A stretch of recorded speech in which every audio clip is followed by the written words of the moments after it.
সুপ্রিয় দর্শক, এইমাত্র পাওয়া সর্বশেষ আপডেট সকালের সংবাদে আপনাদের স্বাগতম। শুরুতে জানাবো সংবাদ শিরোনাম। শুরুতে জানিয়ে দেব প্রহসনের নির্বাচন বয়কটে ডাক, দেশ জুড়ে আজ থেকে 10 দিনের লিফলেট বিতরণ ও দেয়াল লিখন কর্মসূচি ছাত্রলীগের। জানিয়ে দেব বাংলাদেশ এখন ইতিহাসের ভয়াবহ সংকটে, ইউনূস সরকারের পদত্যাগ ও নিরপেক্ষ নির্বাচনের দাবি আওয়ামী লীগ নেতা মোমেনের।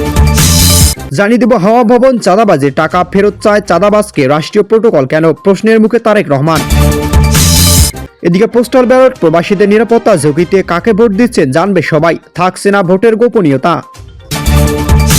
জানিয়ে দেব ঢাকা ৮ আসনে নাসির উদ্দিন পাটোয়ারিকে পথসভায় ডিম নিক্ষেপ, থাকছে চাঞ্চল্যকর তথ্য বিস্তারিত প্রতিবেদনে। এবং সর্বশেষ জানিয়ে দেব চট্টগ্রাম চান্দনাইশ ২০০০-তে বৈদ্যুতিক খুঁটি উধাও, হুমকির মুখে কর্মচারীরা। সুপ্রিয় দর্শক মণ্ডলী, এতক্ষণ শুনছিলেন সংবাদ শিরোনাম, এবার জানাবো বিস্তারিত। তার আগে অনুরোধ থাকবে ভিডিওটি ভালো লাগলে এবং সর্বশেষ আপডেট সংবাদ পেতে চ্যানেলটি সাবস্ক্রাইব করুন। ধন্যবাদ। এদিকে লিফলেট বিতরণ ও দেয়াল লিখন কর্মসূচির ঘোষণা করেছেন ছাত্রলীগ। আসন্ন জাতীয় সংসদ নির্বাচনকে কেন্দ্র করে লিফলেট বিতরণ, দেয়াল লিখন ও পোস্টারিং কর্মসূচি ঘোষণা করেছে বাংলাদেশ ছাত্রলীগ। সংগঠনটি জানিয়েছে তারা প্রহসন ও জনগণের অংশগ্রহণবিহীন একতরফা নির্বাচন বয়কটের আহ্বান জানিয়ে নিরপেক্ষ সরকারের অধীনে সব দলের অংশগ্রহণের গ্রহণযোগ্য নির্বাচনের দাবিতে এই কর্মসূচি পালন করবে। ঘোষণায় বলা হয়, আজ থেকে 31শে জানুয়ারি 2026 পর্যন্ত সারা দেশে জেলা, মহানগর, বিশ্ববিদ্যালয়, উপজেলা, পৌরসভা, কলেজ, হল, ওয়ার্ড ও ইউনিয়ন পর্যায়ে সাংগঠনিক ইউনিটগুলো এ কর্মসূচি বাস্তবায়ন করবে। কর্মসূচির অংশ হিসেবে স্কুল, কলেজ, বিশ্ববিদ্যালয় প্রাঙ্গণ, পাড়া, মহল্লা, হাটবাজার, গ্রাম, শহর, অফিস, আদালত সহ বিভিন্ন স্থানে লিফলেট বিতরণ, দেয়াল লিখন ও পোস্টারিং করা হয়। পাশাপাশি সামাজিক যোগাযোগ মাধ্যমেও এই দাবিগুলো প্রচার করবে বলেও জানানো হয়েছে। ছাত্রলীগের ঘোষণা দাবি করা হয়েছে তারা দেশের গণতন্ত্র, নাগরিক অধিকার, ন্যায় বিচার ও জবাবদিহি প্রতিষ্ঠার লক্ষ্যে এই কর্মসূচি হাতে নিয়েছে। সংগঠনটির মতে বর্তমান রাজনৈতিক পরিস্থিতি জনগণের ভোটাধিকার নিশ্চিত করতে নিরপেক্ষ সরকারের অধীনে একটি অংশগ্রহণমূলক নির্বাচন জরুরি। ঘোষণায় আরো বলা হয়, প্রহসনের নির্বাচন বর্জনের পক্ষে তারা বিভিন্ন স্লোগান ও বক্তব্য প্রচার করবে।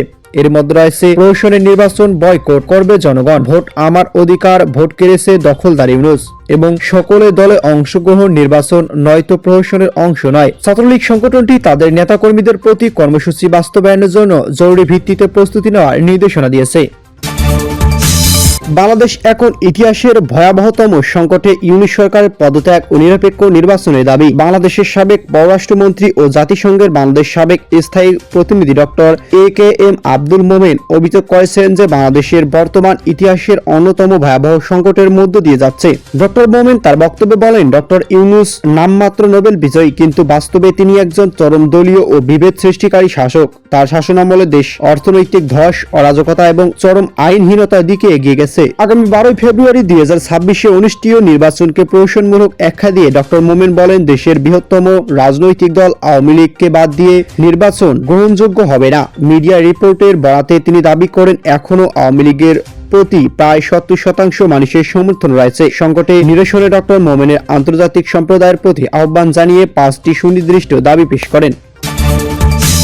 এদিকে হাওয়া ভবনের চাঁদাবাজির টাকা ফেরত চায় চাঁদাবাজকে রাষ্ট্রীয় প্রোটোকল কেন, প্রশ্নের মুখে তারেক। বাংলাদেশের রাজনৈতিক ইতিহাসের হাওয়া ভবন কোন নিরীহ ঠিকানা নয়, এটি ছিল এক অদৃশ্য ক্ষমতার কেন্দ্র, যেখানে রাষ্ট্রের সিদ্ধান্ত, টেন্ডার, ফাইল আর বিনিয়োগ সবকিছুর মূল্য নির্ধারিত হতো চাঁদার অঙ্কে। দুর্নীতি, চাঁদাবাজি ও ক্ষমতা অপব্যবহার এক ভয়ঙ্কর অধ্যায়ের নামই হলো হাওয়া ভবন। বিএনপি শাসনামলে হাওয়া ভবনকে ঘিরে যে চাঁদাবাজির অভিযোগ উঠেছে তা নিছক রাজনৈতিক বক্তব্য ছিল না।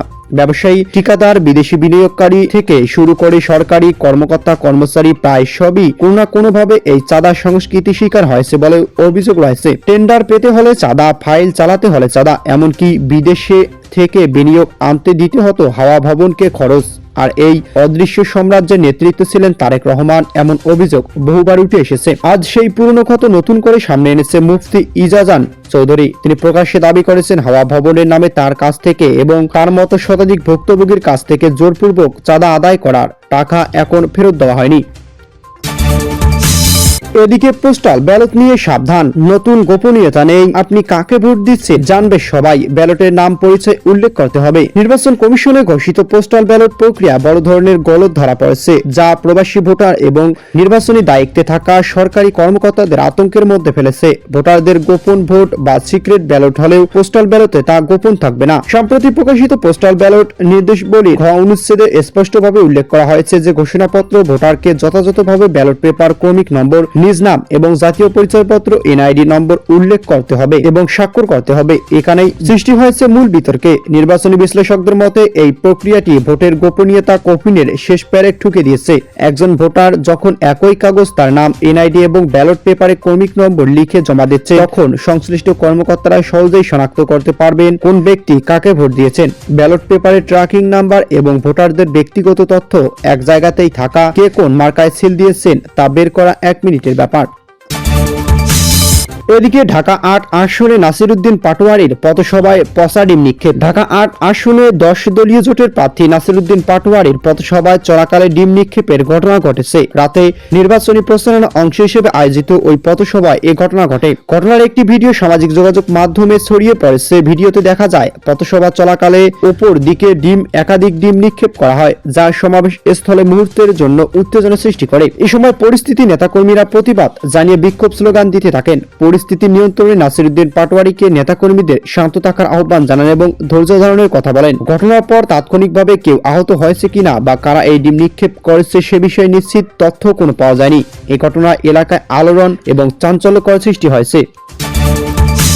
জানিয়ে দেব, দোহাজারীতে বৈদ্যুতিক খুঁটি উধাও, হুমকির মুখে কর্মচারীরা। চট্টগ্রাম চন্দনাইশ উপজেলা দোহাজারীতে সদরের পাহাড়ি অঞ্চলে পল্লী বিদ্যুৎ বিভাগের পিডিবি বৈদ্যুতিক লোহার খুঁটি কেটে নিয়ে যাওয়ার ঘটনা ঘটেছে। দিবাগত রাতে আশ্রয় কেন্দ্র প্রকল্প সংলগ্ন এলাকা থেকে দুর্বৃত্তরা এসব খুঁটি কেটে টলিযোগে সরিয়ে নেয় বলে অভিযোগ উঠেছে।